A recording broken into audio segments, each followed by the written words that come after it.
Road के मामले में आप अभी आपको दिखाएं तो हमारे यहाँ कोई भी रोड चलने लायक नहीं है, गड्ढे हैं और नालियों का बुरा हाल है। दो प्रमुख योजनाएं, एक तो सुलभ शौचालय योजना और दूसरा है प्रधानमंत्री आवास योजना। इन दो योजनाओं में जितनी अधिक भ्रष्टाचार हुआ है, हर गांव एक और मैं योजना जोड़ा, मनरेगा की जो योजना है। मनरेगा की बात ही मत करिए, मनरेगा का काम कहीं कहीं अगर दिख जाए तो आप बता दीजिए। जीवनदीप हॉस्पिटल, जहां मौजूद है विशेषज्ञ चिकित्सकों द्वारा परामर्श की सुविधा, मेजर एवं जनरल सर्जरी, सीजर एवं नॉर्मल डिलीवरी की सुविधा, बाल रोग चिकित्सा, त्वचा एवं गुप्त रोग चिकित्सा, नेत्र रोग की चिकित्सा एवं सर्जरी, 24 घंटे इमरजेंसी एवं एम्बुलेंस की सुविधा। हमारा पता है फातिमा बाईपास रोड, निकट श्री राम चौराहा, गोरखपुर। नमस्कार, गोरखपुर लाइव देख रहे हैं आप और मेरा नाम है वलीउल्लाह शेख। हमारी टीम इस समय पंचायत चुनाव कवर करने के लिए निकली हुई है। गोरखपुर के सभी ब्लॉकों में हमारी टीम पहुंच रही है। उसके बाद जब पहला चरण खत्म हो जाएगा तो देवरिया, कुशीनगर, महाराजगंज और संत कबीर नगर में भी हमारी टीम जाएगी। इसी क्रम में हम इस समय खजनी ब्लॉक में हैं। वार्ड नंबर 40 इसको कहते हैं। यहाँ पर प्रत्याशी हैं। उन लोगों से हमारी चुनाव प्रचार के समय इनसे मुलाकात हो गई और इनसे उरुआ ब्लॉक है, कुछ लोग बता रहे हैं उरुआ ब्लॉक है, क्योंकि आसपास हटा हुआ है इसलिए ब्लॉक को लेकर थोड़ा कंफ्यूजन हो सकता है। यहाँ पर कुछ लोग प्रचार कर रहे थे, उनसे मुलाकात करते हैं। क्या नाम है आपका? धर्मेंद्र मोनू दुबे। अच्छा मोनू जी, किसके लिए प्रचार कर रहे हैं आप? स्वयं प्रत्याशी हैं? कौन प्रत्याशी? नहीं, यहाँ पे वार्ड नंबर 40 सामान्य महिला सीट है। अच्छा। और यहाँ से हमारी माता जी पुष्पा दुबे प्रत्याशी हैं, उनके समर्थन में हम लोग प्रचार कर रहे हैं। मतलब ये किस गाँव के रहने वाले हैं आप लोग ओरिजिन? उरुआ ब्लॉक की, जहाँ से हम इलेक्शन लड़ रहे हैं, सबसे बड़ी ग्राम सभा बाजार खास है। अच्छा, जहाँ हम खड़े हैं आज। अच्छा। महादेवा बाजार बाजार खास में ही आता है। अच्छा, ये महादेवा बाजार बाजार खास जी, यहीं का मूल निवासी भी हम हैं। अच्छा, यहीं से आप यहीं से चुनाव लड़ रहे हैं? मतलब आपकी माता जी चुनाव लड़ रही हैं? माता जी हमारे चुनाव लड़ रही हैं। ये बताइए, आप कैसी चल रही है कैंपेनिंग? बहुत अच्छी चल रही है, क्योंकि मैं छात्र जीवन से ही राजनीति कर रहा हूँ और ये हमारी ग्राम सभा है, अपनी ग्राम सभा है, उरुआ ब्लॉक की सबसे बड़ी ग्राम सभा है और निश्चित तौर पे यहाँ के लोगों का प्यार और स्नेह मिल रहा है हमको। क्षेत्र में भी हम काफी दिनों से चले हुए हैं, ऐसा नहीं है कि हम इलेक्शन में आए हैं। कुछ लोग 4 दिन से किसी का टिकट लेके या कहीं से आके 4 दिन में अपना चुनाव प्रचार कर रहे हैं। हमारा प्रचार हमेशा चलता रहता है। तो ये बताइए, ये आप अपने ग्राम सभा की बात तो बता रहे हैं, लेकिन इस आपके जिला पंचायत जो क्षेत्र होगा उसमें और भी कई सारी ग्राम सभा है ना? हाँ, लगभग 26 ग्राम सभाएं हैं। उन क्षेत्रों में भी आपका? हाँ, खूब बढ़िया है। मैं शुरू से चलता हूँ। क्या मुद्दे हैं आपके? किन मुद्दों को लेकर आप लोग जा रहे हैं चुनाव में? देखिए, हमारी माताजी प्रत्याशी हैं। लगभग 15 साल से उरुआ ब्लॉक पिछड़ा हुआ है, जहाँ से हम प्रत्याशी हैं। वार्ड नंबर 40 किस आधार पर पिछड़ा हुआ आप मानते हैं? रोड के मामले में आप अभी आपको दिखाएं तो हमारे यहाँ कोई भी रोड चलने लायक नहीं है, गड्ढे हैं और नालियों का बुरा हाल है। स्वास्थ्य जितने हॉस्पिटल हैं उनमें कोई सुविधा नहीं है। शिक्षा की व्यवस्था भी काफी खराब है हमारे यहाँ। इंटर कॉलेज यहाँ सरकारी कितना दूर है यहाँ से? यहाँ से मात्र 500 मीटर पे इंटर कॉलेज है, ग्रामोदय इंटर कॉलेज। डिग्री कॉलेज भी यहाँ से 1 किलोमीटर पे है। प्राइवेट है। हाँ, प्राइवेट है। तो आप अगर चुनाव जीतते हैं, मतलब आपकी माता जी अगर चुनाव जीतती हैं तो उनकी क्या प्राथमिकता होगी, इस बारे में अगर कुछ बताएं तो? सबसे पहले तो जो पात्र लोग हैं उनका राशन कार्ड बने, क्योंकि कुछ जनप्रतिनिधि ऐसे हैं कि जो अपनी सुविधा को देखते हुए अपने चहेते लोगों का कार्ड बनवा दिए हैं, गरीबी रेखा के नीचे वाला कार्ड।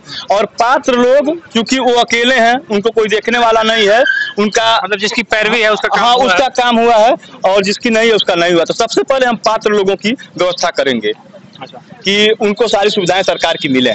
और इसके बाद सड़क की आप बात कर रहे हैं, नालियां, हम आपके गांव में अभी घूम रहे थे तो किसी भी गांव में मुझे नाली नहीं नजर आई इस तरह से कि मतलब जो घर का सीवेज निकलता हो, जबकि गांव में तो ये होना चाहिए, बेसिक नीड है। इस बारे में क्या कहेंगे? हमारे यहाँ काम कुछ हुआ ही नहीं। मैं आपसे पहले भी कहा हूँ कि 15 साल से हमारे यहाँ हमारा ब्लॉक बहुत पिछड़ा हुआ है। वर्तमान में कौन है इस समय जिला पंचायत सदस्य यहाँ से? यहाँ से है श्री अवधेश यादव जी। अच्छा, हाँ। चुनाव में है अभी भी? हाँ, चुनाव में है। अच्छा, मतलब उनकी महिला हो गया तो उनकी? हाँ, उनकी वाइफ। अच्छा, उनकी वाइफ। जी। ये एक ट्रेंड है कि आप सीट बदलने से आप इस बात से सहमत भी होंगे कि सीट सरकार की मंशा जो आरक्षण की है वो बदल जाए, लेकिन प्रत्याशी कहीं ना कहीं उस पर अप्रत्यक्ष या प्रत्यक्ष रूप से उसमें लगा रहता है। तो ये बताइए कि आप युवा हैं और युवाओं से मिल रहे हैं, तो चुनाव में इस बार क्या लग रहा है आपको? युवाओं का खास तौर पर क्या वो है? युवा हमारे साथ चल भी रहे हैं काफी संख्या में, और छात्र जीवन से राजनीति करने के नाते युवा हमारे साथ लगभग 10 साल से जुड़े हुए हैं, क्षेत्र के सभी युवा। और हम उनके लिए 24 घंटे चलते हैं, कोई भी जरूरत होती है तो हम उनके लिए खड़े रहते हैं और वो हमारे लिए खड़े रहते हैं। चलिए, बहुत अच्छी बात है ये। और भी लोग हैं, मुझसे भी बात करेंगे, जानने की कोशिश करेंगे। क्या नाम है आपका? ये नीतीश कुमार दुबे। नीतीश कुमार जी कहाँ के रहने वाले हैं आप? ये मदार खास के रहने वाले। इसी मदार खास के रहने वाले हैं जी।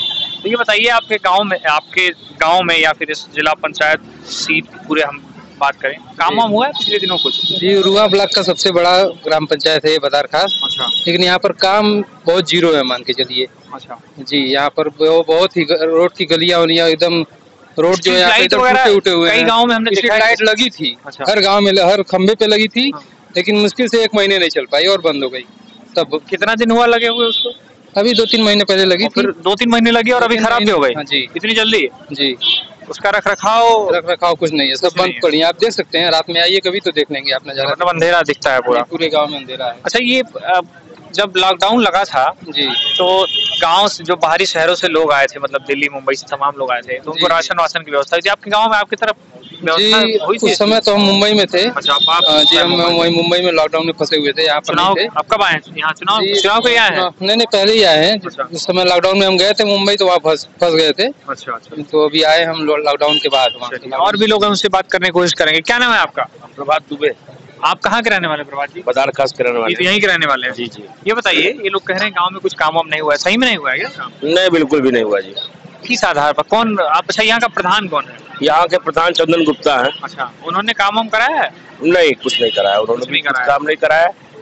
और जो भी है अभी तक वो कुछ काम नहीं क्या मांग करना चाहेंगे? जैसे मान लीजिए, अगर चाहे ये आपके साथ खड़े हैं, अगर ये मेरी बस यही मांग है कि जी वो अपने पास से कुछ न करे। जो सरकारी योजनाएं हैं, जो सरकार द्वारा योजनाएं भेजी जाती हैं, बस उस योजनाओं को जनता तक पहुंचाए। हाँ, अपने पास से तो करना नहीं है, अपने पास से करना नहीं है, सरकारी योजनाओं को जनता तक पहुंचाना है, लेकिन वो भी योजना नहीं पहुंचा पाते हैं। इसलिए तो क्या उनसे उम्मीद किया जा सकता है। लेकिन हमारे जो ये मोनू दुबे जी हैं, इनसे आपको उम्मीद है? इनसे बहुत ही उम्मीद है, इनकी माता जी से इनसे बहुत उम्मीद है और ये अच्छा काम करेंगे। चलिए, इनका कहना है कि अगर मोनू जी की माता जी चुनाव जीतती हैं, क्या नाम है इनकी माता जी का जो चुनाव लड़ रही हैं? पुष्पा देवी जी अगर चुनाव जीतती हैं तो इनको उम्मीद है कि कुछ अच्छा होगा और इनके क्षेत्र में जो इनके अनुसार विकास नहीं हुआ है वो होगा। आपको बता दें, गोरखपुर लाइव की टीम इस समय पंचायत चुनाव कवर करने के लिए पूरे गोरखपुर के दौरे पर है, अलग अलग गाँव में जा रही है। हाँ, आप क्या नाम है सर आपका? डॉक्टर पवन दुबे। आप कहाँ के रहने वाले? यहीं के? हम यहीं के रहने वाले हैं। अच्छा, आप बताइए, ये लोग कह रहे हैं कि गांव में कुछ काम नहीं हुआ है, सही में ऐसा है क्या? एक्चुअली देखिए, ये हमारा गांव बढ़ियापार गांव है हमारा। अच्छा। उरुआ ब्लॉक के अंतर्गत आता है। अच्छा। और आज से आज़ादी के बाद से अपने बाबाओं से, जो पुराने पुरजे हैं लोग, उन्होंने सुनते आया है। लेकिन मेरी उम्र 25 साल से मैं देख रहा हूँ कि कोई कार्य ऐसा नहीं है जिससे कोई कह दे कि ये चीज़ है अच्छा हुआ है। हर बार कोई ऐसा काम नहीं है जिससे कहा जाए कि हमारे क्षेत्र का विकास हुआ है। बेरोजगारों की संख्या बढ़ती जा रही है, नालियां कहीं नहीं है, रोड की स्थिति यही है कि आप जहां जाएंगे आपको नालियां, गड्ढे।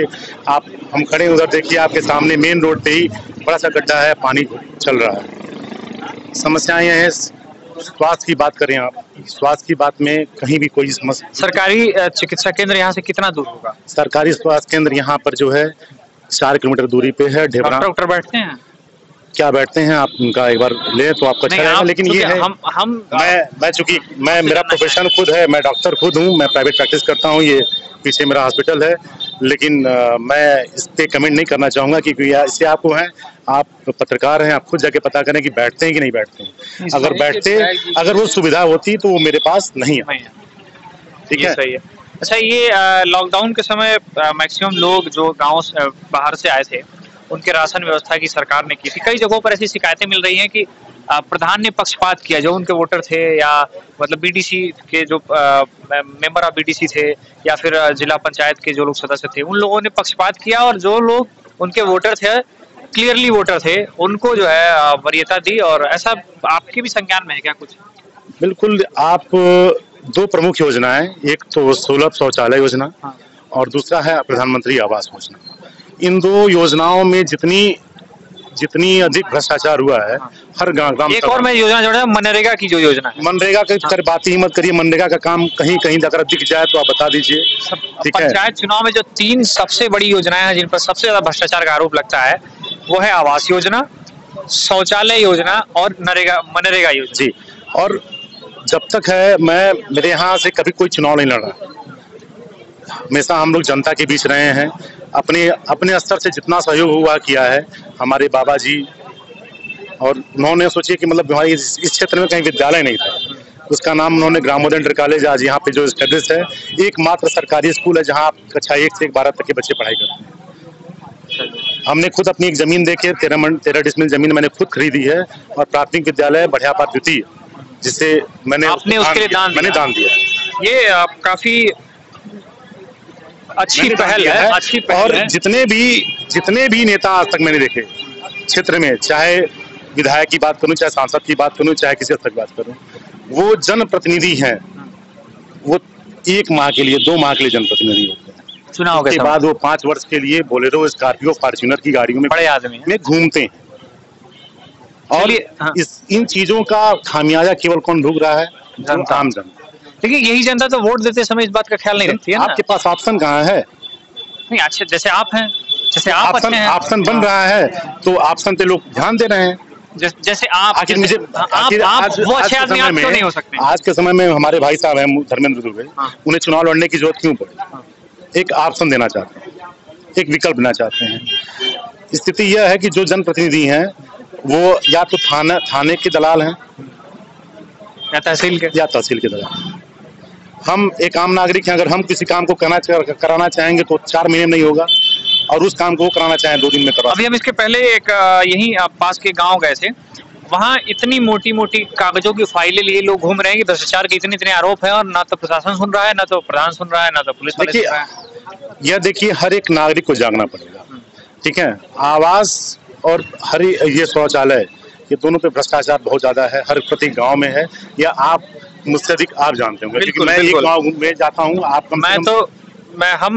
हम रोज गांव में जा रहे हैं, और उन्होंने सही बताया कि भ्रष्टाचार जो है वाकई इन 3 योजनाओं में बहुत ज्यादा भ्रष्टाचार है। प्रत्याशी का मुख्य यह है कि हम जन सहयोग के लिए, जन आशीर्वाद के लिए कार्य करें। और यह है कि लगभग 126 गांव हमारे वार्ड में आते हैं, वार्ड नंबर 40 में, उन तक ये तो आप जो जिस गांव में देख रहे हैं ये तो मेन रोड से जुड़ा है। ऐसे ऐसे गांव है जो आज भी मुख्य सड़क से जुड़े ही नहीं, जहाँ साधन जाने का, जहाँ तक जाने के लिए हम और आपको पगडंडियों के साथ जाना पड़ेगा। ये तो स्वतंत्र भारत में ये बहुत शर्मनाक बात हो सकती है कि जहाँ आप गाड़ी से किसी गांव न पहुंच सके, लेकिन वहाँ चुनाव होते हैं, वहाँ वोट डाले जाते हैं, वहाँ प्रधान जी चुने जाते हैं। ये आप गोरखपुर लाइव का चुनावी सफर देख रहे हैं, चुनावी एक्सप्रेस देख रहे हैं। गोरखपुर लाइव की टीम हर गांव जा रही है, ज्यादातर गाँव में, ब्लॉकों में जा रही है। ऐसी ही अन्य खबरों के लिए जुड़े रहिए हमारे साथ, देखते रहिए हमारे चैनल गोरखपुर लाइव। धन्यवाद।